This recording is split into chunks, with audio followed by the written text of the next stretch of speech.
सावधान लोकारं बिंदु संयुक्तं नित्यं ध्यायन्ति योगिनः कामदं मोक्षदं चैव ओंकाराय नमो नमः।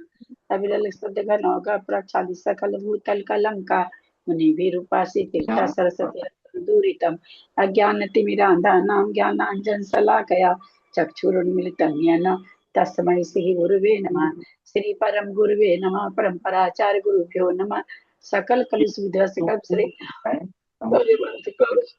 धर्म संबंध कम भव्य जीव मन प्रतिबोधकार कम पुण्य प्रकाश पापण समितम शास्त्रम श्री उत्तर पुराण ग्रंथराज नाम धेय ऐसे मूल ग्रंथ करता है श्री सर्वज्ञ देवास्तद उत्तर ग्रंथ करता है श्री गंधर देवा प्रति गंधर देवा तेषां वचन सारता मासाद्य श्रीमते गंधराचार्य न विरिचितमिदं शास्त्रं श्रोतारः सावधान ते शृण्वन्तु।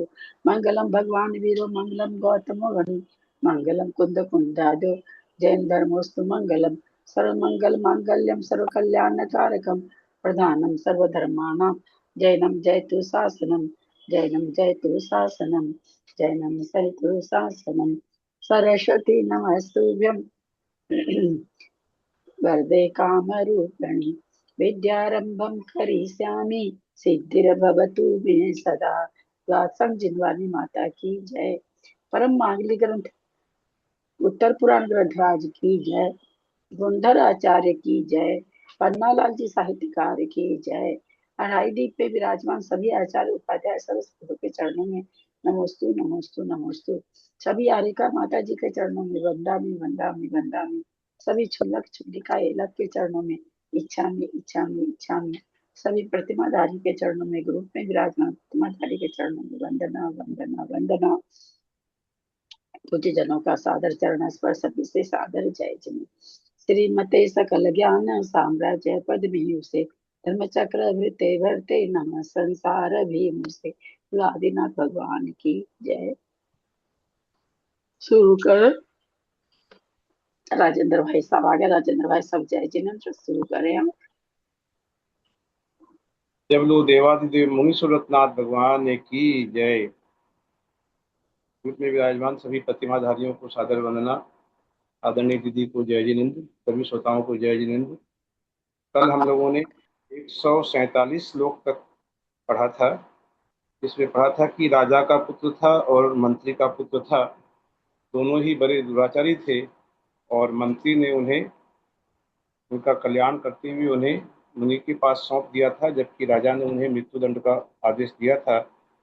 और उन्हीं मुनियों में जो राजा का पुत्र जो मुनि बना था, उसने नारायण को देखकर निदान बंद किया और उसके बाद दोनों मुनि स्वर्ग में गए और फिर वहां से च्युत हुए। यहाँ तक हम लोगों ने पढ़ा था। अब आगे का पढ़ते हैं। अब राम कथा यहाँ से आरंभ होती है। अथानंतर इसी भरत क्षेत्र के बनारस नगर में राजा दशरथ राज्य करते थे। उनकी सुबाला नाम की रानी थी। उसने शुभ स्वप्न देखे और उसी के गर्भ से फाल्गुन कृष्ण त्रयोदशी के दिन मघा नक्षत्र में सुवर्णचूल नाम का देव, जो कि मंत्री के पुत्र का जीव था, होनहार बलभद्र हुआ। उसकी 13,000 वर्ष की आयु थी। राम नाम था और उसने सब लोगों को नम्रीभूत कर रखा था। उन्हीं राजा दशरथ की एक दूसरी रानी कैकेयी थी।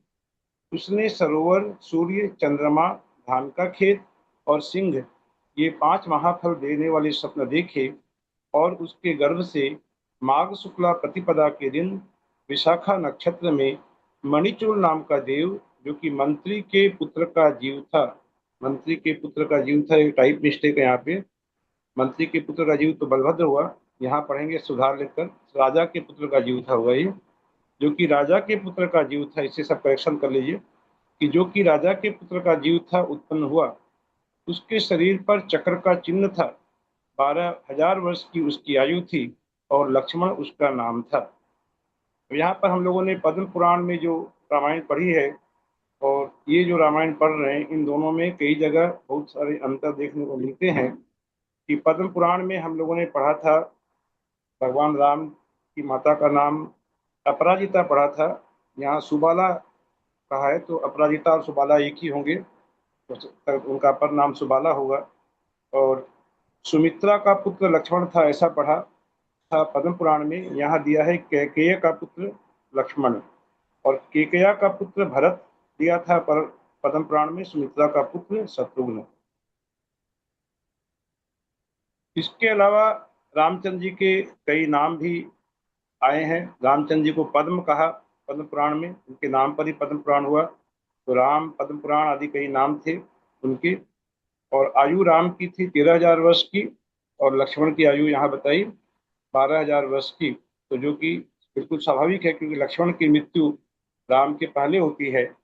राम उनको लेकर के कंधे पर घूमते हैं 6 महीने तक, इस प्रकार का शोक करते हैं। तो नारायण की आयु 1,000 वर्ष बलभद्र की आयु से कम थी। अब उनकी ऊंचाई आदि बताते हैं कि वे दोनों ही भाई 15 धनुष ऊंचे थे, 32 लक्षणों से सहित थे, वज्र विषभ नाराज संघनन के धारक थे, और उन दोनों के समचतुरस्र संस्थान नाम का पहला संस्थान था। वे दोनों ही अपरिमित शक्ति वाले थे। उनमें से राम का शरीर हंस के अंश अर्थात पंख के समान सफेद था, और लक्ष्मण का शरीर नील कमल के समान नील कांति वाला था। तो बलभद्र गोरे थे, और जो नारायण लक्ष्मण थे वे श्याम वर्ण के थे, नील कांति के थे। जब राम का 55 और लक्ष्मण का 50 वर्ष प्रमाण अत्यंत श्रेष्ठ ऐश्वर्य से भरा हुआ कुमार काल व्यतीत हो गया। यहाँ पर भी टाइप मिस्टेक है कि राम का 55 और लक्ष्मण का 50 वर्ष नहीं हो सकता, जबकि राम की आयु बताई 13,000 वर्ष और लक्ष्मण की 12,000 वर्ष। तो इसे पढ़ना चाहिए राम का 5500 और लक्ष्मण का 50 वर्ष प्रमाण, ऐसा होना चाहिए। तो 100 छूट गया यहाँ पर। और संस्कृत के श्लोक में भी दीदी आप थोड़ा देखिए, ये 100 ही लग रहा है मुझे जो लिखा हुआ है यहाँ पर संस्कृत के श्लोक में। 154 नंबर श्लोक में लिखा है, अमेय वीर्यो हंसांश नीलोत्पल समत विसव। तो शरीर का रंग बताया। फिर तयोः सपंचा सपंच पंचाशत, ऐसा लिखा है सपंच पंचाशत, अर्थात क्या हुआ सपंच पंचाशत माने 450। पंच पंचाशत माने 550। अच्छा। हम्म, और फिर 50 वर्ष संमिते, ऐसा लिखा है। 50, 50, हाँ 50 मतलब 50 वर्ष, 50 वर्ष माने हम्म, 50 वर्ष। 500 होगा ना दीदी, 50 50 माने 500 वर्ष, सॉरी। हाँ 500 होगा ना दीदी। अच्छा, 500 वर्ष मानेंगे क्या यहाँ पे? हाँ 50 मतलब तो वही होना चाहिए। हाँ, पंच वो 10 पंचाशत होता तब 50। हम्म। मतलब 550 और उनका 500, ऐसा हुआ इसका मतलब। हाँ पंच हाँ पंचाशत का राम का 550 और लक्ष्मण का 500 वर्ष। हाँ, आगे ये उनका पीछे जो कुमार है। काल। हिंदू हाँ रामायण में सब 60वीं जन्म में। हाँ, ये दोनों उनका इस प्रकार कुमार काल हुआ। तो 550 पढ़ेंगे और 500 वर्ष का कुमार काल व्यतीत हो गया। तब इसी भरत क्षेत्र की अयोध्या नगरी में एक सगर नाम का राजा हुआ था। ये सगर से हमको सगर चक्रवर्ती नहीं लेना है, सगर चक्रवर्ती दूसरे चक्रवर्ती हुए थे भगवान अजितनाथ के समय में, जो कि मोक्ष चले गए थे। ये कोई राजा था जिसका भी नाम सगर है। वह सगर तब हुआ था जबकि प्रथम चक्रवर्ती भरत महाराज के बाद इक्ष्वाकु वंश के शिरोमणि असंख्यात राजा हो चुके थे भरत महाराज के बाद। और उनके बाद जब हरिसेन महाराज नाम का 10वां चक्रवर्ती मरकर सर्वार्थ सिद्धि में उत्पन्न हो गया था, जो कि वर्णन हम लोगों ने कल पढ़ा था 10वें चक्रवर्ती का। नंबर कौन सा है? 255। 10वां चक्रवर्ती सर्वार्थ सिद्धि में उत्पन्न हो गया था। उसके बाद जब 1,000 वर्ष प्रमाण काल व्यतीत हो चुका था, इस समय में उसके 1,000 वर्ष बाद ये सगर राजा का जन्म हुआ। इस प्रकार काल व्यतीत हो चुकने पर सगर राजा हुआ था। वह अखंड राष्ट्र का स्वामी था तथा बड़ा ही क्रोधी था। एक बार उसने सुलसा के स्वयंवर में आए हुए एवं राजाओं के बीच में बैठे हुए मधु पिंगल नाम के श्रेष्ठ राजकुमार को यह दुष्ट लक्षणों से युक्त है ऐसा कहकर सभा भूमि से निकाल दिया। किसके लिए कहा? उस सगर राजा के लिए। क्योंकि सगर राजा भी स्वयंवर में आया था और मधु पिंगल भी आया था, तो उस मधु पिंगल को दुष्ट लक्षणों से युक्त है ऐसा कहकर सभा भूमि से निकाल दिया। राजा मधु पिंगल सगर राजा के साथ वैर बांध कर लजाता हुआ स्वयंवर मंडप से बाहर निकल पड़ा। अर्थात वैर बांध तो लिया कि उसका अपमान हुआ मधु पिंगल का, लेकिन कुछ कर नहीं पा रहा था, इसलिए वह लजाता हुआ स्वयंवर के मंडप से बाहर निकल पड़ा। अंत में संयम धारण कर वह महाकाल नाम का असुर हुआ। वह असुर राजा सगर के वंश को निर्मूल करने में तत्पर था। ये सगर राजा की जो कहानी है, सगर और मधु पिंगल की कहानी कथा है, ये हरिवंश पुराण में भी बहुत विस्तार से दी गई है 23वें पर्व में। यदि हम आगे हरिवंश पुराण का स्वाध्याय करेंगे तो उसमें भी इस कथा का बहुत विस्तार से पढ़ने को मिलेगा। और यहाँ भी कुछ विस्तार से ही दिया है थोड़ा, जो कि आगे इस कथा का विस्तार मिलेगा पढ़ने को। तो क्या है कि वह ब्राह्मण का वेश धरकर राजा सगर के पास पहुंचा और कहने लगा। ये किसके लिए कहा? ब्राह्मण का वेश धरकर मधु पिंगल के लिए, कि जो मधु पिंगल जिसके लिए कहा कि महाकाल नाम का असुर हुआ और वह असुर राजा के वंश को निर्मूल करने में तत्पर था, कि वंश को एकदम जड़ से समाप्त कर दें, ऐसा उसे द्वेष हुआ था महाकाल नाम के असुर को। वह असुर ब्राह्मण का वेश धारण कर राजा के पास पहुंचा और कहने लगा कि तू लक्ष्मी की वृद्धि के लिए, शत्रुओं का उच्छेद करने के लिए अर्थवेद में कहा हुआ प्राणियों की हिंसा करने वाला यज्ञ कर। ब्राह्मण का वेश धारण करके इस प्रकार उसने राजा का आकर जो ब्रेन वॉश करना शुरू किया कि तुम प्राणियों की हिंसा करने वाला यज्ञ आरंभ करो।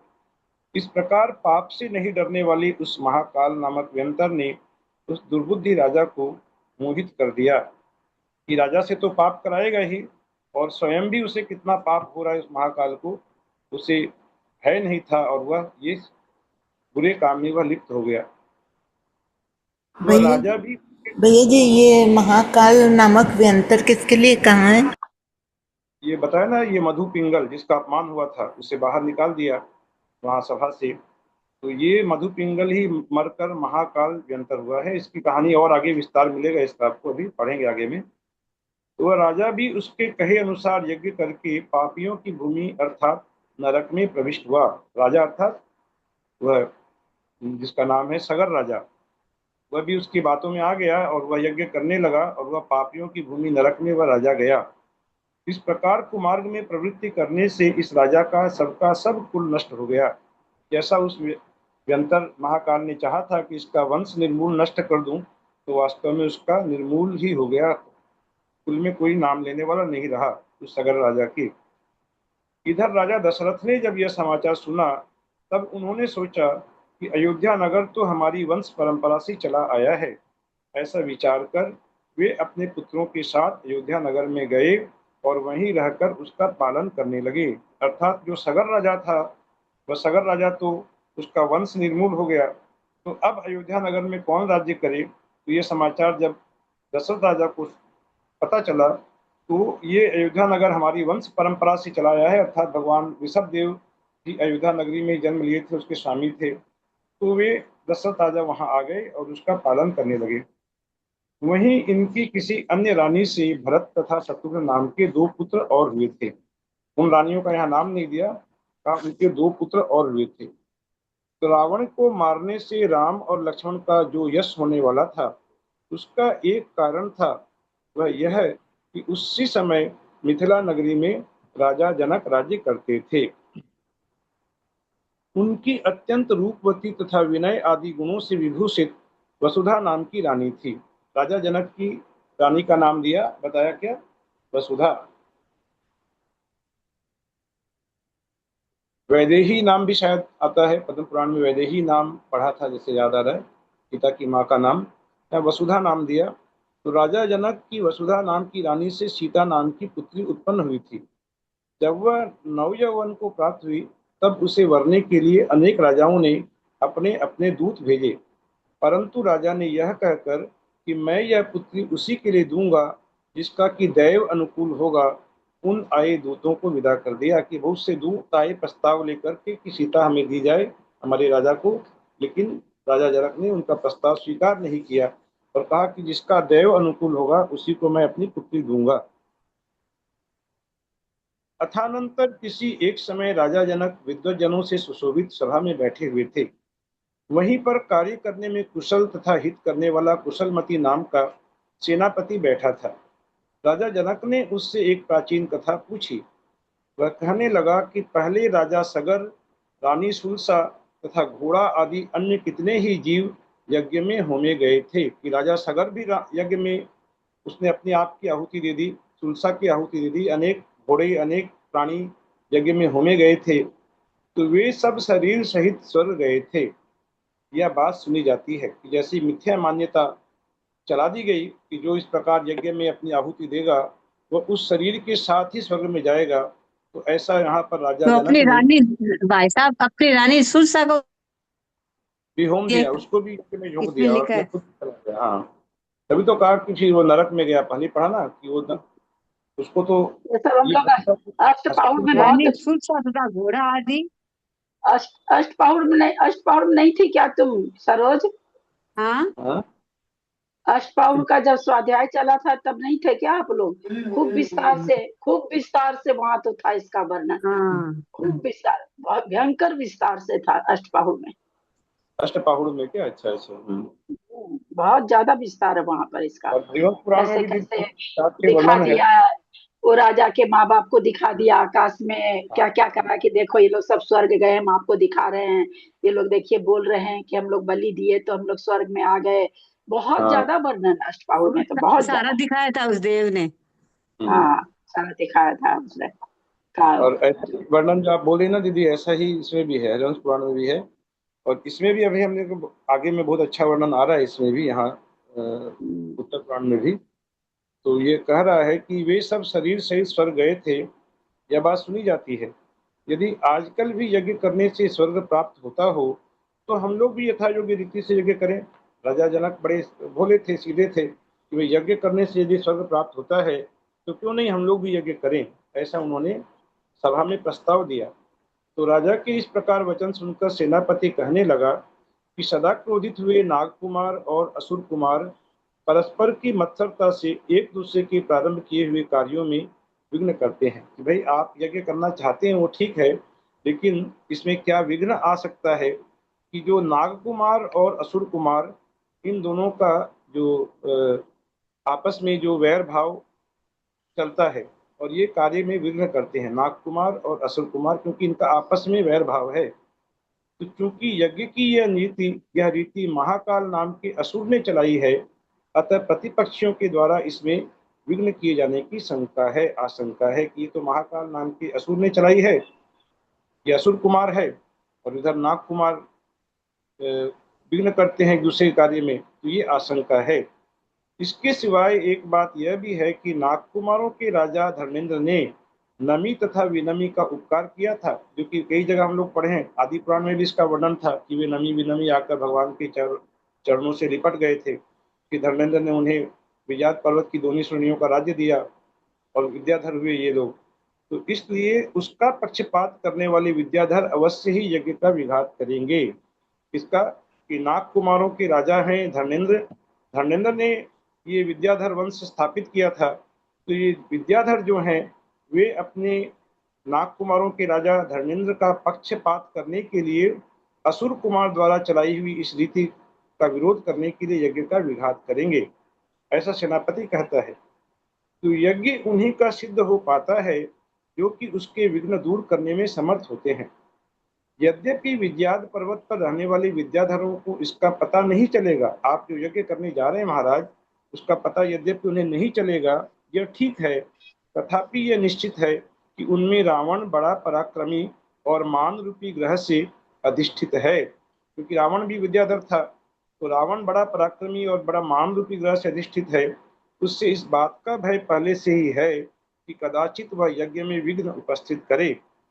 ये यज्ञ अच्छा है या बुरा, ये बात सेनापति नहीं कह पा रहा है। उसने जो यज्ञ का प्रस्ताव आया उसमें क्या विघ्न उपस्थित हो सकता है आगे, इस बात की उसने आशंका जाहिर की। हाँ, एक उपाय हो सकता है कि इस समय रामचंद्र जी सब प्रकार से समर्थ हैं, उनके लिए यदि हम यह कन्या प्रदान कर देंगे, अर्थात जो सीता को प्रदान कर देंगे, तो सब विघ्न रामचंद्र जी दूर कर देंगे। इस प्रकार सेनापति के वचनों की सभा में बैठे हुए सब लोगों ने प्रशंसा की। राजा जनक के साथ ही साथ सब लोगों ने इस कार्य का निश्चय कर लिया और राजा जनक ने उसी समय सत्पुरुष राजा मंदिर चलेगा चल। हाँ? दशरथ के पास पत्र तथा भेंट के साथ सत्पुरुष विशेषण दिया राजा दशरथ के लिए कि वे सज्जन पुरुष थे। उनके पास पत्र तथा भेंट के साथ एक दूत भेजा तथा उससे निम्न संदेश कहलाया। आप मेरी यज्ञ की रक्षा के लिए शीघ्र ही राम तथा लक्ष्मण को भेजिए।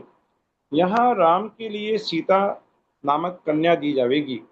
ऐसा प्रस्ताव भेज दिया कि राम जो आप भेजेंगे, राम के लिए मैं अपनी कन्या दूंगा और राम लक्ष्मण के सिवाय अन्य राजपुत्रों को बुलाने के लिए भी अन्य अन्य दूत भेजे। माने एक दूत तो गया खाली राम और सीता के लिए, बाकी और भी बहुत से राजपुत्र थे, उनके लिए और अन्य अन्य दूत भेजे। अयोध्या के स्वामी राजा दशरथ ने भी इस पत्र में लिखा अर्थ समझा, दूत का कहा समाचार सुना और इस सब का प्रयोजन निश्चित करने के लिए मंत्री से पूछा। उन्होंने राजा जनक का कहा हुआ सब मंत्रियों को सुनाया और पूछा कि क्या कार्य करना चाहिए। अब ये राजा दशरथ की सभा में मंत्रियों में आपस में विचार विमर्श हो रहा है कि क्या कार्य करना चाहिए, क्योंकि राजा जनक जो हैं वे यज्ञ करना चाहते हैं, जिस यज्ञ में कि स्वर्ग शरीर सहित स्वर्ग चले जाते हैं, ऐसा यज्ञ वे करना चाहते हैं। तो क्या कार्य करना चाहिए।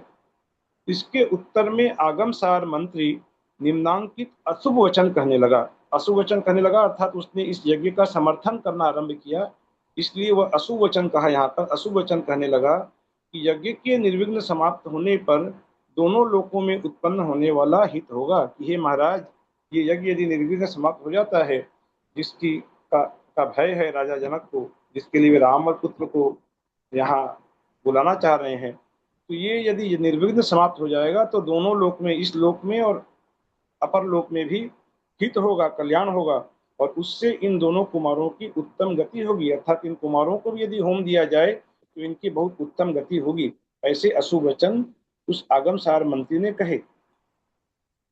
आगमसार के वचन समाप्त होने पर उसके कहे हुए का निश्चय कर अतिशयमति नाम का श्रेष्ठ मंत्री कहने लगा कि यज्ञ करना धर्म है, यह वचन प्रमाण कोटि को प्राप्त नहीं है। अब ये जो अतिशयमति जो मंत्री कह रहा है इस यज्ञ के विरोध में, जो खंडन कर रहा है, ये बहुत ही सुनने लायक, बहुत ही सुनने अच्छे अच्छे तर्क दिए कि यह प्रमाण कोटि को प्राप्त नहीं है, इसलिए बुद्धिमान पुरुष इस कार्य में प्रवृत्त नहीं होते हैं।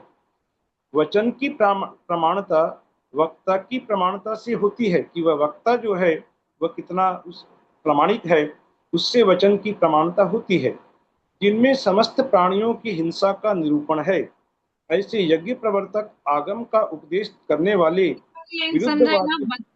वचन की प्रमाणता वक्त की प्रमाणता से होती है। माने जो वचन कह रहे हैं वो वचन कितना प्रामाणिक है, वह वक्ता की प्रमाणता से पता चलता है कि वो वक्ता जो कहने वाला वह कितना योग्य है, कितना प्रामाणिक है। उससे वचन की प्रमाणता का हम निष्कर्ष निकाल सकते हैं। ये कह रहे हैं कि वचन और वक्ता कहने वाला है और वचन जो निकल रहे हैं, तो वह वचन की प्रमाणता कितनी है, वह वक्ता की प्रामाणिकता से ये पता चलता है। तो जिनमें समस्त प्राणियों की हिंसा का निरूपण है, ऐसे यज्ञ प्रवर्तक आगम का उपदेश देने वाले, आगम कैसा आगम, जिसमें यज्ञ का उपदेश दिया गया हो, ऐसे उपदेश करने वाले विरुद्धवादी मनुष्य के वचन पागल पुरुष के वचन के समान प्रामाणिक कैसे हो सकते हैं। कि जो मनुष्य ऐसा उपदेश दे रहा है, ऐसे आगम का, खोटे आगम का उपदेश दे रहा है, उसके जो वचन है वो तो पागल पुरुष के वचन के समान है। जो ऐसा कह रहा है कि शरीर के साथ ही स्वर्ग जा सकते हैं, तो उसे कैसे प्रामाणिक मान लिया जाए। यदि वेद का निरूपण करने वाले परस्पर विरुद्ध भाषी न हों, तो उनमें एक जगह हिंसा का विधान और दूसरी जगह उसका निषेध, ऐसे दोनों प्रकार के वाक्य क्यों मिलते। कदाचित यह कहो कि वेद स्वयंभू है, ऐसा मान लें कि वेद स्वयंभू है अर्थात अपने आप बना हुआ है, अतः परस्पर विरोध होने पर भी दोष नहीं है। ऐसा यदि मान लिया जाए कि भाई वेद तो अपने आप बना हुआ है, उसमें आपस में इस प्रकार का यदि परस्पर विरोध हो, एक जगह हिंसा का विधान है, दूसरी जगह उसका निषेध भी है, ऐसे वाक्य मिलते हैं, तो इसमें कोई दोष नहीं है, क्योंकि ये स्वयंभू है। तो यह कहना ठीक नहीं है, क्योंकि आपसे यह पूछा जा सकता है कि स्वयंभूपना कैसा है, इसका क्या अर्थ है, यह तो कहिए। यदि बुद्धिमान मनुष्य रूपी कारण के हलन चलन रूपी संबंध से निरपेक्ष रहना, अर्थात किसी भी बुद्धिमान मनुष्य के हलन चलन रूपी व्यापार के बिना ही वेद रचा गया है, अतः स्वयंभू है। ऐसा मान लें कि किसी बुद्धिमान मनुष्य ने इन वेदों को नहीं बनाया, इसमें उसका कोई हलन चलन कुछ नहीं हुआ, ये वेद अपने आप तैयार हो गए, बन गए, अतः ये स्वयंभू है। तो स्वयंभूपन का उक्त अर्थ यदि आप लेते हैं तो मेघों की गर्जना और मेढकों की टर्र टर्र, इनमें भी स्वयंभूपन आ जाएगा। क्यों कि मेघों की गर्जना भी अपने आप होती है, कोई इसी गर्जना बनाता नहीं है। मेढकों की टर्र टर्र भी उनकी बिना किसी इच्छा के अपने आप टर्र टर्र की आवाज निकलती है, तो इनमें भी स्वयंभूपन आ जाएगा, क्योंकि ये सब तो अपने आप ही उत्पन्न होते हैं, इसलिए आगम वही है। अब ये आगम की परिभाषा बता रहे हैं बुद्धिमान मंत्री कि क्या आगम है, शास्त्र क्या है, सच्चा शास्त्र। कि शास्त्र वही है जो सर्वज्ञ के द्वारा कहा हुआ हो, समस्त प्राणियों का हित करने वाला हो, सबका हित का उपदेश देने वाला हो और सब दोषों से रहित हो। ये तीन यहाँ पर शास्त्र के लक्षण बताए कि पहला सर्वज्ञ के द्वारा कहा हुआ हो, दूसरा बताया समस्त प्राणियों का हित करने वाला हो, और तीसरा सब दोषों से जो रहित हो, वही शास्त्र है, उसे ही हम शास्त्र मान सकते हैं। यज्ञ शब्द दान देना तथा देव और ऋषियों की पूजा करने के अर्थ में आता है। यज्ञ का वास्तव में अर्थ क्या है कि दान देना और देव और ऋषियों की जो पूजा है, उस अर्थ में यज्ञ आता है। याग, यज्ञ, क्रतु, पूजा, सपर्या, इज्जा, अध्वर, मख और मह, ये सब पूजा विधि के पर्यायवाचक शब्द हैं। पूजा विधि के यहाँ पर इस प्रकार 3, 4, 5, 2, 7, 2, 9 पर्यायवाची शब्द बता दिए। कि यज्ञ शब्द का वाच्यार्थ जो बहुत भारी दान देना और पूजा करना है, तत्स्वरूप धर्म से ही लोग पुण्य का संचय करते हैं और उसी के परिपाक से देवेंद्र होते हैं। कि यज्ञ क्या है, जो बहुत भारी दान देना और पूजा करना, इसे यज्ञ माना जाना चाहिए कि ये यज्ञ हैं। और ऐसे धर्म का जो करते हैं, ये बहुत भारी दान देते हैं, पूजा करते हैं, वे पुण्य का संचय करते हैं और देवेंद्र होते हैं, स्वर्ग में इंद्रों में उत्पन्न होते हैं। इसलिए ही लोक और शास्त्रों में इंद्र के सतक्रतु, शतमक और शताध्वर आदि नाम प्रसिद्ध हुए हैं। यहाँ इंद्र के भी 3 नाम बता दिए, सतक्रतु, शतमक और शताध्वर, तथा सब जगह सुनाई देते हैं। यदि यज्ञ शब्द का अर्थ हिंसा करना ही होता है तो इसके करने वाले की नरक गति होनी चाहिए। अब यदि हम ये मान लें कि यज्ञ शब्द का अर्थ दान पूजा आदि नहीं है, यज्ञ का अर्थ हिंसा करना है, बलि देना है, ऐसा ही मान लें, तो फिर जितने भी लोग यज्ञ करते हैं उनकी नरक गति होनी चाहिए, क्योंकि वे हिंसा कार्यों में लिप्त हैं। अब यदि ये कहें कि यदि ऐसा हिंसक भी स्वर्ग चला जाता है, मान लिया जाए जैसा महाकाल ने चलाया कि भाई हिंसा करके शरीर सहित स्वर्ग जाएंगे, तो स्वर्ग चला जाता है, तो फिर जो हिंसा नहीं करते हैं उनकी अधोगति होनी चाहिए, उन्हें नरक जाना चाहिए। या तो हिंसा करने वालों को नरक जाना चाहिए, लेकिन ये तो इसमें अभी एग्जाम हो रही है, नहीं तो ऐसे इतनी पहले नहीं होती थी। या तो हिंसा करने टाइम पास होता है। अपन वहाँ करो क्या, सर उसको एक चीज खुला हुआ है। कर रही चीज, सारे दिन टीवी क्या देखते रहो, टीवी में भी क्या तो उन हिंसा करने वालों को नरक जाना चाहिए, या यदि मानते हैं कि वे स्वर्ग जाएंगे तो जो हिंसा नहीं करते हैं, जो धर्मात्मा है, उन्हें नरक जाना चाहिए, ऐसा कहते हैं उन्हें नरक जाना चाहिए। तो कदाचित आपका यह अभिप्राय हो कि यज्ञ में जिसकी हिंसा की जाती है उसके शरीर का दान दिया जाता है। ये मान लिया जाए कि वे हिंसा नहीं कर रहे हैं, उसके शरीर का दान दे रहे हैं, सबको वितरण किया जाता है और उसे मारकर देवों की पूजा की जाती है। इस तरह यज्ञ शब्द का अर्थ जो दान देना और पूजा करना है, उसकी सार्थकता हो जाती है। ऐसे भी कुतर्क लोग दे सकते हैं, जैसा कहा अभी अभी यहाँ मंत्री ने कहा कि यज्ञ का अर्थ क्या है कि बहुत भारी दान देना और पूजा करना, तो इसमें भी तो शरीर का दान दे रहे हैं, सबको वितरण कर रहे हैं और शरीर को मारकर देवों की पूजा की जा रही है, तो दान देना और पूजा करना ये सार्थक होता है, ऐसा भी लोग तर्क ले सकते हैं। तो आपका यह अभिप्राय ठीक नहीं है, क्योंकि इस तरह दान और पूजा का जो अर्थ आपने किया है वह आपके ही घर मान्य होगा, सर्वत्र नहीं। उस मंत्री के ऊपर कटाक्ष कर रहे हैं जिस मंत्री ने ये बात कही थी कि भाई यज्ञ में होमे जाकर उन्हें बहुत उत्तम गति प्राप्त होगी, सदगति प्राप्त होगी। तो ये जो आपका तर्क है ये आपके घर में मान्य है भाई, बाहर सब जगह ये तर्क नहीं माना जा सकता, ऐसा भी कह रहे हैं। यदि कृपया आवाज आ रही, कमलेश जी जैन म्यूट कर लीजिए कृपया। यदि यज्ञ शब्द का अर्थ हिंसा ही है तो फिर धातु पाठ में जहां धातुओं के अर्थ बताए हैं वहां यज्ञ धातु का अर्थ हिंसा क्यों नहीं बताया? अब ये मान लें कि यज्ञ शब्द का अर्थ भाई दान पूजा नहीं हिंसा ही होता है, तो फिर धातु पाठ में जो यज्ञ धातु है जिससे यज्ञ शब्द बना है उस यज्ञ धातु का अर्थ हिंसा क्यों नहीं बताया? वहां तो मात्र यज्ञ देव पूजा संगतिकरण दानेशु, अर्थात यज्ञ धातु देव पूजा संगतिकरण और दान देना इतने अर्थों में आती है। यह धातु देव पूजा संगतिकरण और दान देना इतने अर्थों में आती है। संगतिकरण का अर्थ क्या होगा दीदी यहाँ पर?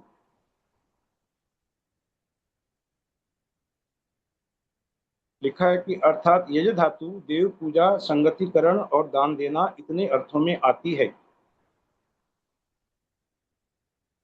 यही बतलाया है। इसलिए यज्ञ शब्द का अर्थ हिंसा करना कभी नहीं हो सकता, क्योंकि यज्ञ धातु का अर्थ भी बताया कि देव पूजा संगतिकरण दान देना। तो ये जो मिथ्या मान्यता है कि यज्ञ का अर्थ हिंसा करना, ऐसा कभी हो नहीं सकता। यज्ञ शब्द तो एक बहुत पवित्र शब्द है जिसको कि इस प्रकार से इसका विपरीत अर्थ निकाला गया है कि कदाचित आप यह कहें कि यदि हिंसा करना यज्ञ शब्द का अर्थ नहीं है तो आर्य पुरुष प्राणी हिंसा से भरा हुआ यज्ञ क्यों करते हैं? तो आपका यह कहना अशिक्षित अर्थात अथवा मूर्ख का लक्षण है, चिन्ह है, क्योंकि आर्य और अनार्य के भेद से यज्ञ दो प्रकार का माना जाता है कि आर्य और अनार्य। जो आर्य नहीं है वे भी यज्ञ करते हैं और आर्य जो हैं, आर्य भूमि में जो रहते हुए आर्य हैं वे यज्ञ करते हैं। दो प्रकार का यज्ञ माना जाता है। इस कर्म भूमि रूपी जगत के आदि में होने वाले परम ब्रह्म श्री ऋषभदेव तीर्थंकर के द्वारा कहे हुए वेद में, जो भगवान ऋषभदेव ने जिसका उपदेश दिया था, उस वेद में जिसमें कि जीव आदि 6 द्रव्यों के भेद का यथार्थ उपदेश दिया गया है, क्रोधाग्नि, कामाग्नि और उदराग्नि, ये 3 अग्नियां बतलाई गई हैं। क्या 3 अग्नि होती हैं?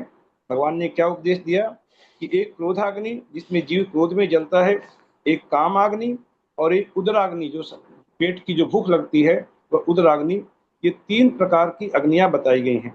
अब इन अग्नियों को कैसे शांत किया जाए ये आगे बता रहे हैं। इनमें क्षमा, वैराग्य और अनशन की आहुतियां देने वाले जो ऋषि यति मुनि और अनगार रूपी श्रेष्ठ द्विज वन में निवास करते हैं, वे आत्मयज्ञ कर इष्ट अर्थ को देने वाली अष्टम पृथ्वी मोक्ष स्थान को प्राप्त होते हैं। बहुत सुंदर बात कही यहाँ पर। अब 3 बातें बताई, 3 अग्नियां हैं और 3 बातें बताई कि क्षमा को शांत किया जाता है, क्षमा से क्रोधाग्नि को शांत किया जाता है, और वैराग्य से कामाग्नि को शांत किया जाता है, और अनशन जो तप है अनशन, उससे उदराग्नि को, जो पेट की अग्नि है, उसे अनशन से शांत करना। खाना बहुत ज्यादा खा के शांत करना नहीं, बल्कि अनशन से शांत जो करते हैं, इसकी आहुतियां देते हैं। क्षमा की आहुति देते हैं, वैराग्य की आहुति देते हैं, अनशन की आहुति देते हैं। ऐसे जो ऋषि यति मुनि अंगार रूपी श्रेष्ठ द्विज, जो जिन्होंने घर छोड़ दिया है, ऐसे जो श्रेष्ठ द्विज अर्थात ब्राह्मण, जो ये मुनिराज ब्राह्मण होते हैं, ये ब्राह्मण बताइए श्रेष्ठ द्विज हैं, ये वन में निवास करते हैं, वे कौन सा यज्ञ करते हैं? वे आत्मयज्ञ करते हैं। इस प्रकार की 3 आहुतियों को देकर, क्षमा, वैराग्य और अनशन की आहुतियों देकर, वे आत्मयज्ञ करके इष्ट अर्थ को देने वाली अष्टम पृथ्वी अर्थात मोक्ष स्थान को प्राप्त होते हैं। ये बता दिया मुनियों का यज्ञ कि मुनियों का यज्ञ किस प्रकार का होता है, वे क्या आहुति देते हैं, ये उस मंत्री ने बता दिया। अब इसके बाद आते हैं श्रावक का यज्ञ, गृहस्थों का यज्ञ क्या है वो आगे बता रहे हैं।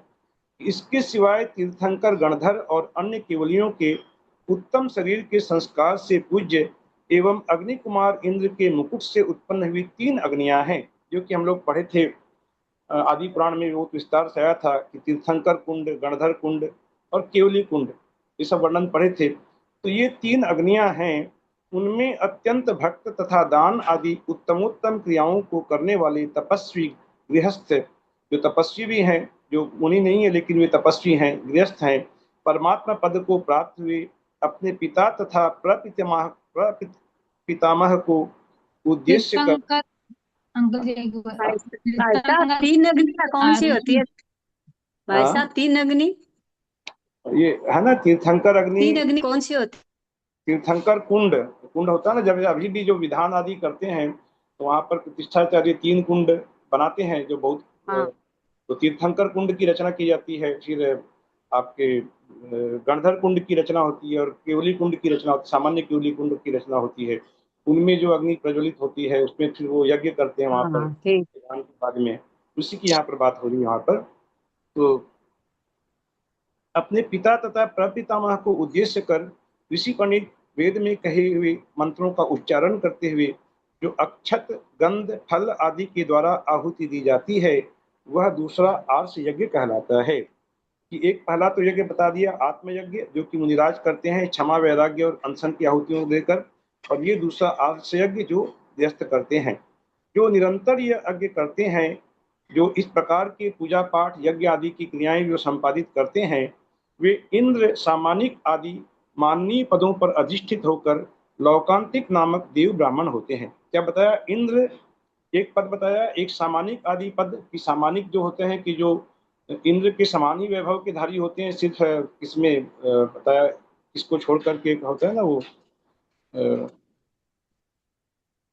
कोई भूल रहा हूं मैं कि माने सब बातों में इंद्र के समान होते हैं लेकिन 2 बातों में नहीं होते हुए, तो वे सामानिक देव होते हैं। और लौकांतिक देव जो कि पंचम ब्रह्म स्वर्ग में होते हैं, लोक के अंत में निवास करते हैं, वे ब्रह्मचारी होते हैं। वे देव ही जो कि भगवान तीर्थंकर को वैराग्य होता है तब पृथ्वी पर आते हैं। तो ऐसे पदों की प्राप्ति होती है। इंद्र सामानिक आदि माननीय पदों पर अधिष्ठित होकर लौकांतिक नामक देव ब्राह्मण होते हैं और अंत में समस्त पापों को नष्ट कर मोक्ष प्राप्त करते हैं। ये दूसरा सुत ज्ञान रूपी वेद सामान्य की अपेक्षा सदा विद्यमान रहता है। ये जो अभी दूसरा सुत ज्ञान रूपी जो वेद बताया, अभी जो ये आर्ष यज्ञ की बात कही, यह सदा विद्यमान रहता है। उसके द्रव्य क्षेत्र आदि के भेद से अथवा तीर्थंकरों के पंच कल्याणकों के भेद से अनेक भेद हैं। उन सब के समय जो जिनेन्द्र देव का यज्ञ अर्थात पूजन करते हैं वे पुण्य का संचय करते हैं और उसका फल भोग कर क्रम क्रम से सिद्ध अवस्था अर्थात मोक्ष प्राप्त करते हैं। अर्थात वे साक्षात मोक्ष तो नहीं प्राप्त करते लेकिन परंपरा से वे मोक्ष प्राप्त करते हैं। कि उन मुनियों के लिए तो कहा कि वे अष्टम पृथ्वी मोक्ष स्थान को प्राप्त होते हैं, अर्थात वे सीधे मोक्ष भी जा सकते हैं, लेकिन ये जो गृहस्थ है वे क्रम क्रम से सिद्ध अवस्था अर्थात मोक्ष को प्राप्त होते हैं। इस प्रकार ऋषियों ने यह यज्ञ मुनि और गृहस्थ के आश्रम से 2 प्रकार का निरूपण किया कि एक मुनियों का यज्ञ और गृहस्थों का एक यज्ञ। इनमें से पहला मोक्ष का साक्षात कारण है और दूसरा परंपरा से मोक्ष का कारण है। इस प्रकार यह देव यज्ञ की विधि परंपरा से चली आई है, ये बराबर से चली आ रही है। ये विधि, ये कोई नई विधि आज की नहीं है, ये चली आई है। यही विधि दोनों लोगों का हित करने वाली है कि जो उस मंत्री ने कहा कि दोनों लोगों का हित होगा इस प्रकार का यज्ञ में यदि होम दिए जाएं, तो उसका खंडन करते हुए मंत्री कहता है कि यही जो विधि है यही दोनों लोग का हित करने वाली है। बलि देने से दोनों लोगों का हित नहीं हो सकता और यही निरंतर विद्यमान रहती है। किंतु श्री मुनि सूरतनाथ तीर्थंकर के तीर्थ में सगर राजा से द्वेष करने वाला एक महाकाल नाम का असुर हुआ। अब उस कथा का विस्तार आ रहा है, जो कि कथा हम बता रहे थे कि जो सगर राजा और मधु पिंगल की कथा, इसका विस्तार अब आगे आएगा। कि उसी अज्ञानी ने, जो राजा सगर से द्वेष करता था, महाकाल नाम का असुर हुआ था, उसी अज्ञानी ने इस हिंसा यज्ञ का उपदेश दिया है। महाकाल ने ऐसा क्यों किया? यदि यह जानने की इच्छा है तो सुन लीजिए। इसी भरत क्षेत्र में चारण युगल नाम का नगर है। अब ये कथा बता रहे हैं, वह मंत्री बता रहा है उस सभा में, राजा दशरथ की सभा में ये व्याख्यान चल रहा है कि चारण युगल नाम का नगर है, उसमें सुयोधन नाम का राजा राज्य करता था, उसकी पट्ट रानी का नाम अतिथि था। इन दोनों के सुलसा नाम की पुत्री थी, जिस सुलसा के कारण इतना बड़ा कांड हो गया, इस प्रकार की बलि प्रथा चल गई जो कि आज भी जिसमें प्राणी झुलस रहे हैं। तो ये कौन थी? वो सुलसा नाम की पुत्री थी।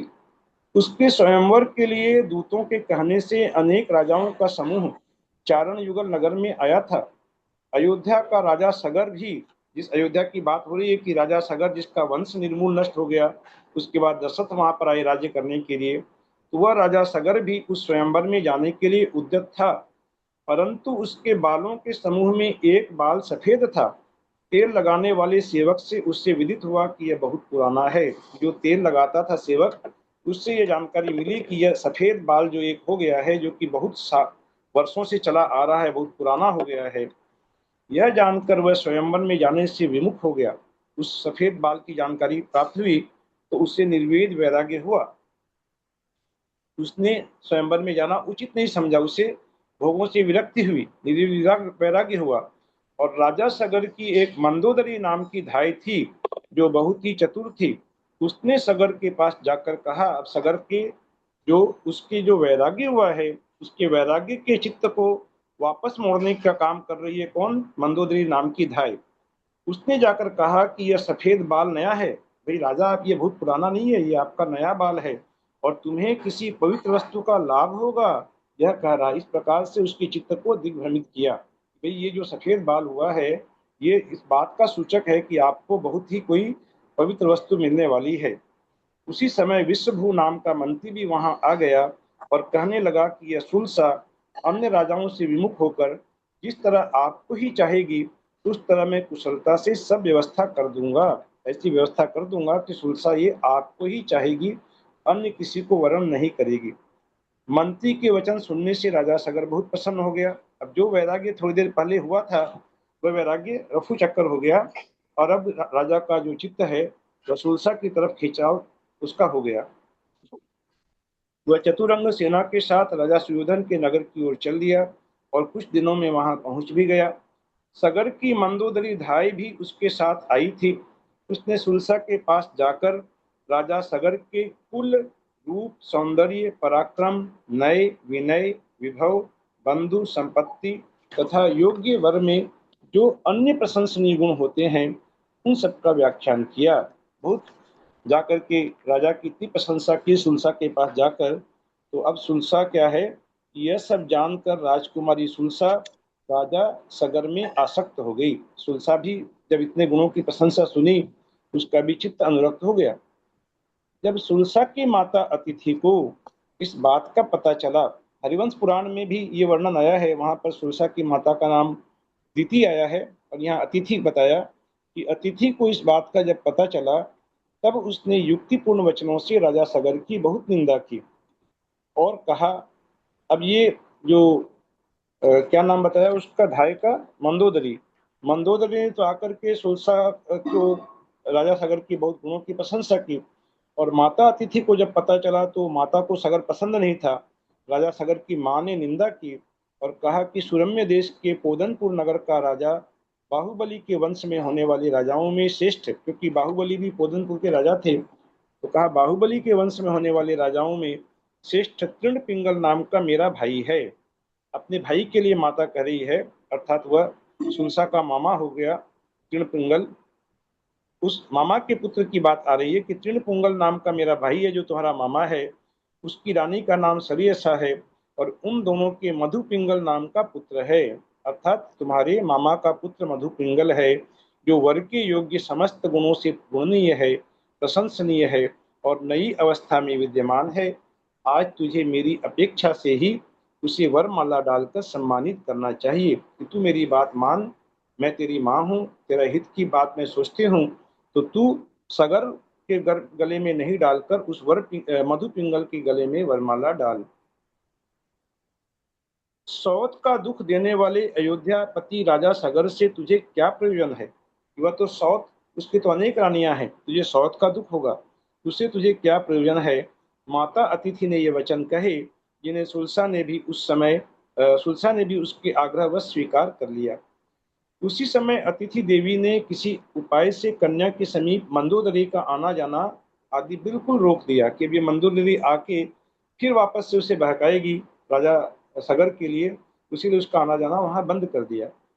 मंदोदरी ने अपने प्रकृत कार्य की रुकावट राजा सगर से कही कि अब ये मुझे आना जाना नहीं करने दे रही है, और राजा सगर ने अपने मंत्री से कहा कि हमारा जो मनोरथ है वह तुम्हें सब प्रकार से सिद्ध करना चाहिए। कि अब राजा सगर ने सुलसा से विवाह करने की एकदम चित्त में ठान ली कि उससे विवाह करना ही है किसी भी प्रकार से, और मंत्री से कहा कि तुम किसी भी प्रकार से ऐसा उपाय करो कि सुलसा हमारे गले में ही वरमाला डाले। बुद्धिमान मंत्री ने राजा की बात स्वीकार कर स्वयंवर विधान नाम का एक ऐसा ग्रंथ बनवाया जिसमें वर के अच्छे और बुरे लक्षण बताए गए थे। देखिए मायाचारी कितनी प्रबल होती है कि मायाचारी में इंसान कितने निम्न स्तर पर उतर आता है। तो क्या मायाचारी की कि एक स्वयंवर विधान नाम का ग्रंथ बनवा दिया जिसमें कि वर के अच्छे और बुरे लक्षण बताए गए थे। माने ऐसे ऐसे बुरे लक्षण बताएंगे कि जो लक्षण मधुपिंगल में है वे सारे बुरे लक्षण, और जो राजा सगर में है वे सारे अच्छे लक्षण। इस प्रकार से आनंद फानन में वह एक विधान बना दिया गया अपने स्वयं का रचा हुआ, और उसने वह ग्रंथ पुस्तक में के रूप में निबद्ध कर एक संदूक्षी में रखा, अर्थात एक बक्से में उस ग्रंथ को रखा, और वह संदूक्षी उसी नगर संबंधी उद्यान के किसी वन में जमीन में छिपाकर रख दी। माने एक बक्से में उस ग्रंथ को तैयार करके रख दिया गया और जमीन में गाड़ दिया गया, जमीन में छिपा कर रख दिया। यह कार्य इतनी सावधानी। भैया जी ये ग्रंथ मंत्री ने बनवाया ना? हाँ उस मंत्री ने बनवाया, हाँ, जिससे कि अब देखिए ना आगे में कितना क्या यहाँ पर माया हो रही है। तो ये कार्य इतनी सावधानी से किया कि किसी मंत्री को का नाम? मंत्री का नाम नहीं दिया है। मंत्री का नाम यहाँ पर आया है क्या? मंत्री का नाम, मंत्री का नाम शायद नहीं आया है। ठीक है, मंत्री है, बस वो सगर का मंत्री है। यह कार्य इतनी सावधानी से किया कि किसी को इसका पता भी नहीं चला। कितने ही दिन बीत जाने पर वन की पृथ्वी खोदते समय उसने हल्के अग्रभाग से वह पुस्तक निकाली और कहा कि इच्छानुसार खोदते हुए मुझे यह संदूक्षी मिली है। भाई मेरा गड़ा हुआ नहीं, ऐसा नहीं दिखाया कि भैया तो हम तो ऐसी जमीन खोद रहे थे, खोदते खोदते अनायास ये बक्सा हमें प्राप्त हो गया है और जिसमें ये कोई प्राचीन शास्त्र है। इस प्रकार कहता हुआ वह आश्चर्य प्रकट करने लगा, ऐसा माने नाटक करने लगा कि ये कोई प्राचीन शास्त्र हमें तो यहाँ मिला है जमीन के नीचे से, जो कि संदूक बक्से में सुरक्षित रखा गया था, मानो वह कुछ जानता ही नहीं हो। उसने वह पुस्तक राजकुमारों के समूह में बचवाई। उसमें लिखा था कि कन्या और वर के समुदाय में जिसकी आंख सफेद और पीली हो, माला के द्वारा उसका सत्कार नहीं करना चाहिए। अर्थात निश्चित ही वह मधुपिंगल की आंख सफेद और पीली थी, उसका सत्कार नहीं करना चाहिए, अन्यथा कन्या की मृत्यु हो जाती है या वर मर जाता है, दोनों में से कोई एक मर जाएगा। इसलिए पाप, डर और लज्जा वाले पुरुष का सभा में प्रवेश नहीं करना चाहिए। जिसे पाप से डर लगता है और जिसे अपने आप में लज्जा है, ऐसे इस प्रकार का व्यक्ति जिसकी आंखें सफेद और पीली हों, उसे तो सभा में घुसना भी नहीं चाहिए, ऐसा ग्रंथ में लिखा हुआ था। यदि कोई पापी प्रविष्ट भी हो जाए तो उसे निकाल देना चाहिए।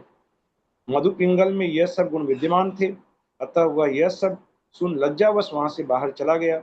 अब जो पहले ही कहा कि उसने लज्जावश उसे निकाल दिया, तो ये घटना घटी और वह लज्जावश वहां से बाहर चला गया और हरिश्चंद्र गुरु के पास जाकर उसने तप धारण कर लिया। अब जहाँ लज्जा से इस प्रकार मनुष्य गड़ जाता है तो वहाँ फिर तप करें, भाई मुनिराज की शरण में जाएं, और वहां उसने तप धारण कर लिया। अंदर से तो वैराग्य के भाव वैसे कुछ नहीं थे, लेकिन लज्जा का निवारण किया, वहां जाके गुरु के पास तप धारण कर लिया।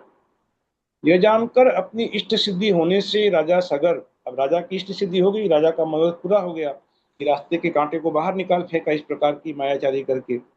और अपनी इष्ट सिद्धि होने से राजा सगर विश्वभू मंत्री, अब ये देखिए दीदी नाम आ गया यहाँ पर, विश्वभू नाम है मंत्री का, कि विश्वभू मंत्री तथा कुटिल अभिप्राय वाले अन्य मनुष्य हर्ष को प्राप्त हुए कि भाई अब तो हमारी योजना सफल हो गई। वे बड़े खुश हुए और मधुपिंगल के भाई बंधुओं को तथा अन्य सज्जन मनुष्यों को उस समय दुख हुआ।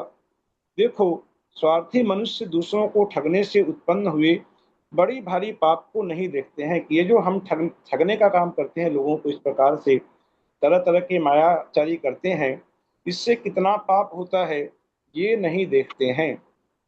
इधर राजा सुयोधन ने 8 दिन तक जिनेंद्र भगवान की महापूजा की। सुयोधन कौन था बताएंगे कोई? अभी जो चल रहा है वर्णन इसमें आया था, तुलसा के पिताजी। क्या थे? सुलसा का पिता। सुलसा जिसका स्वयंवर रचा जा रहा है, उसका पिता सुयोधन ने 8 दिन तक जिनेंद्र भगवान की महापूजा की और उसके अंत में अभिषेक किया। तदनंतर उत्तम कन्या सुलसा को स्नान कराया, आभूषण पहनाए और सिद्ध शुद्ध तिथिवार आदि के दिन अनेक उत्तम योद्धाओं से भरी हुई उस कन्या को पुरोहित रथ में बैठाकर स्वयंवर मंडप में ले गया। वहां अनेक राजा उत्तम उत्तम आसनों पर समारूढ़ थे। पुरोहित उनके कुल जाति आदि का पृथक पृथक क्रम पूर्वक निर्देश करने लगा, सबका परिचय देने लगा उन राजाओं का पुरोहित। परंतु सुलसा अयोध्या के राजा सगर में आसक्त थी, अतः उन सब राजाओं को छोड़ती हुई आगे बढ़ती गई और सगर के गले में ही माला डालकर उसका शरीर माला से अलंकृत कर दिया। इन दोनों का समागम विधाता ने ठीक ही किया है, यह कहकर वहां जो राजा ईर्ष्या रहित थे, जिन्हें ईर्ष्या नहीं होती थी, वे बड़े संतुष्ट हुए कि हाँ, कन्या ने उचित पात्र का चयन किया है, भले ही हमें न किया हो लेकिन उचित पात्र का चयन किया है, ऐसा जानकर वे संतुष्ट हुए। विवाह की विधि समाप्त होने पर लक्ष्मी संपन्न राजा सगर सुलसा के साथ वहीं पर कुछ दिन तक सुख से रहा। अर्थात माँ ने तो कहा था कि मधु पिंगल जो तेरे मामा का पुत्र है उसके गले में ही माला डालना, लेकिन मधु पिंगल तो वहां से लज्जावश सभा छोड़ के ही चला गया। तो अब वह तो पहले से ही सगर में अनुरक्त थी ही, उसने सगर को वर्ण कर लिया। तदनंतर अयोध्या नगरी में जाकर भोगों का अनुभव करता हुआ सुख से रहने लगा। इधर मधु पिंगल साधु संयम धारण कर रहे थे। एक दिन वे आहार के लिए किसी नगर में गए थे। वहां कोई निमित्त ज्ञानी उनके लक्षण देखकर कहने लगा, लक्षण देखकर अर्थात वे निर्ग्रंथ मुनिराज हैं, नग्न शरीर है और उनके शरीर में जो लक्षण चमक रहे हैं, जो दिखाई दे रहे हैं, उन लक्षणों को देखकर वह निमित्त ज्ञानी कहने लगा कि इस युवा के चिन्ह तो पृथ्वी का राजा राज्य करने के योग्य हैं, परंतु यह भिक्षा भोजन करने वाला है। इससे जान पड़ता है कि इन सामुद्रिक शास्त्रों से क्या प्रयोजन सिद्ध हो सकता है। कि ये सामुद्रिक शास्त्र हैं, जो शरीर में जो लक्षण है ये बता रहे हैं कि इसके तो बहुत बड़े राजयोग है, लेकिन ये तो यहाँ पर साधु बने हुए हैं। तो ये सामुद्रिक शास्त्र जो बताते हैं ये सब जो है ये बेकार है, क्या प्रयोजन सिद्ध हो सकता है, ये सब व्यर्थ है।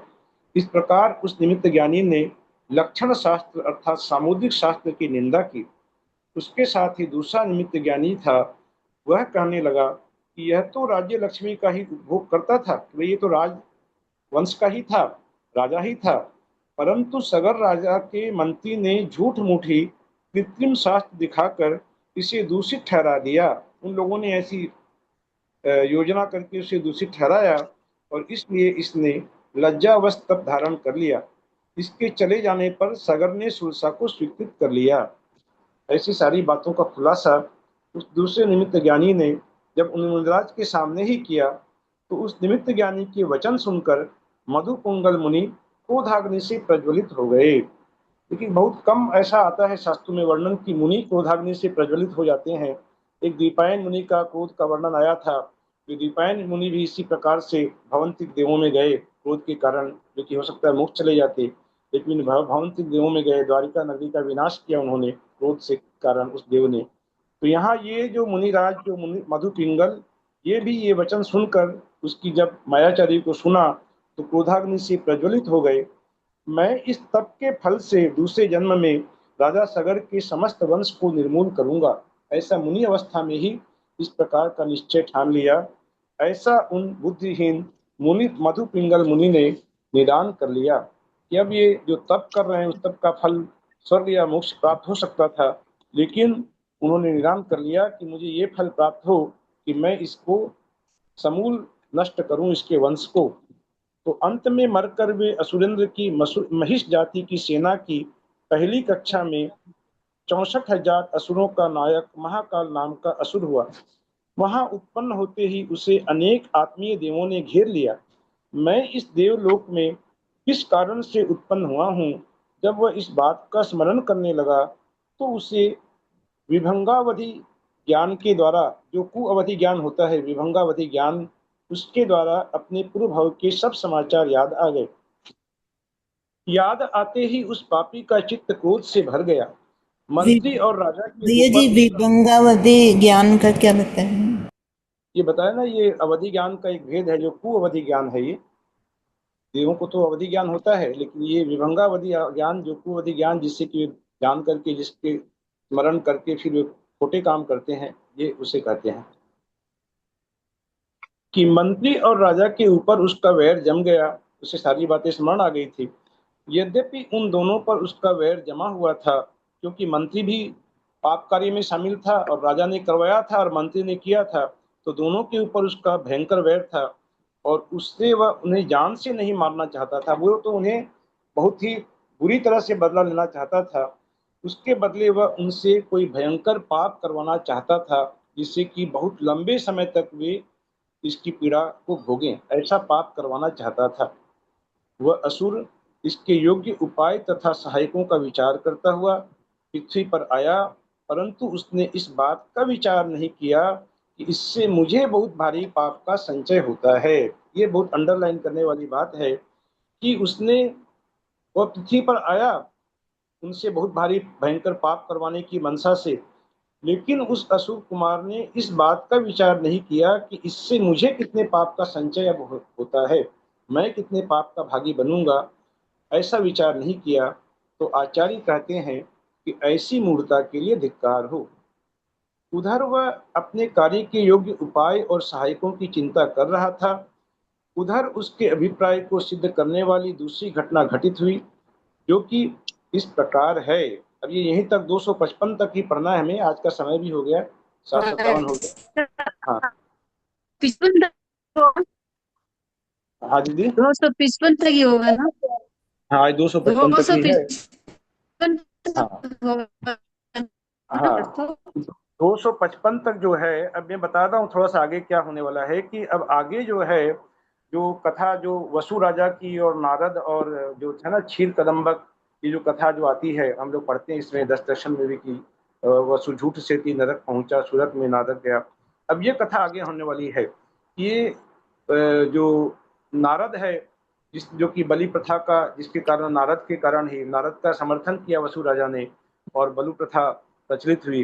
तो अब इन दोनों का आपस में क्या संबंध होगा? ये जो महाकाल देव है और ये जो नारद है, नारद की कथा आगे होगी, नारद और पर्वत की कथा आएगी, और उसमें नारद के साथ सहयोग, नारद का सहयोग मिलेगा इस महाकाल देव को, और ये दोनों मिल करके इस बलि प्रथा का खूब भरपूर प्रचार करेंगे, जिसका कि असर आज तक भोग रहे हैं, और पशुओं की बलि अभी भी समाप्त नहीं हुई है। तो यही ये दृष्टांत है, ये कथा है कि एक ये महाकाल असुर की कथा और एक आने वाली कथा जो कल पढ़ी जाएगी, कल या परसों जब भी, ये नारद और वसु की कथा, इन दोनों के आपस के संबंध को समझते हुए ये बलि प्रथा का कैसे प्रादुर्भाव हुआ, ये यहाँ पर इस उत्तर पुराण के माध्यम से आचार्य बता रहे हैं। आज के लिए इतना ही।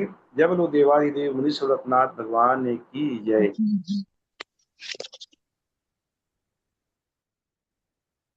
यदर्थमात्रा पदवाक्यहीनं मया प्रमादाद् किञ्चनोक्तं तन्मे क्षमित्वा विदधातु देवी सरस्वती केवलबोधलब्धिं।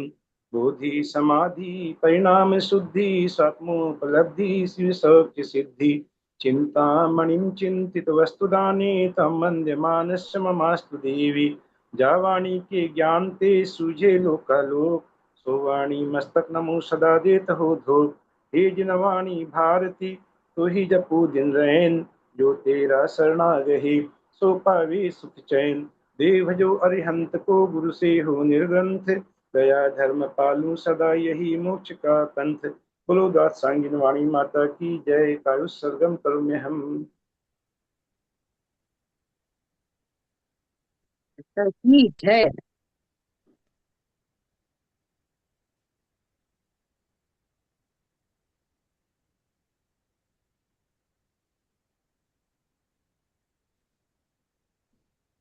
यहाँ पर ये जो लिखा है ना अंत में, यहाँ पर जो लिखा है कि 255 के बाद में, कि वह अपने कार्य के योग्य उपाय और सहायकों की चिंता कर रहा था। इतना बड़ा काम जो महाकाल करने जा रहा था, उससे लिए उसको सहायक कि जो उसके इस कार्य में सहायक हो सके, ऐसी जब चिंता कर रहा था, तब ये घटना घटी जो आगे घटना बताएंगे। तो नारद का उसे सहयोग मिला, जो नारद किस प्रकार से नारद और ये महाकाल ने मिल करके इस बलि प्रथा को अंजाम दिया, ये सब आगे हम लोग पढ़ेंगे। बड़ों को सादर प्रणाम। सब सबको जय जैन। वंदना दीदी को प्रणाम, सभी को सादर जय जिनेन्द्र। प्रणाम सभी को गुरु को सादर सादर जय। सभी जी को वंदना, दीदी को सादर जय। प्रणाम, बड़ों को सादर भाई प्रणाम, साहब को सादर जय जय। भाई साहब को अनिता सादर को प्रणाम, सादर जय जय जय। जिनेन्द्र। व्रती को वंदना, सभी को प्रणाम, दीदी को चरण स्पर्श, को सादर जय को वंदना। जिनेन्द्र, सभी श्रोताओं को जय जिनेन्द्र। आज की परीक्षा के लिए आप सभी को बहुत शुभकामनाएं। और ये बहुत ही आज की परीक्षा उनके रिजल्ट में कुछ गड़बड़ हो गई थी कि सभी नाम नहीं आए, तो उसके लिए मैं क्षमा प्रार्थी हूँ। और आशा करता हूँ कि जिन लोगों के नाम नहीं आए उन लोगों ने सबने अपने अपने मार्क्स देख लिए होंगे, जो कि सेटिंग चेंज कर दिए थे बाद में, तो उसके द्वारा सबको अपने नंबर पता चल गए होंगे। पेपर अभी डालेंगे भैया? हाँ अभी देंगे दीदी, अभी तुरंत देंगे। प्रतिमाधारी को वंदना, बड़ों का सादर चरण स्पर्श। राजेंद्र भाई सब सादर जय जिनेन्द्र, सभी को सादर जय। प्रतिमाधारी को वंदना, सभी को सादर जय जिनेन्द्र। पेपर के लिए बेस्ट ऑफ लक। बहुत बहुत शुभकामनाएं सभी। एंड कर रही हूँ।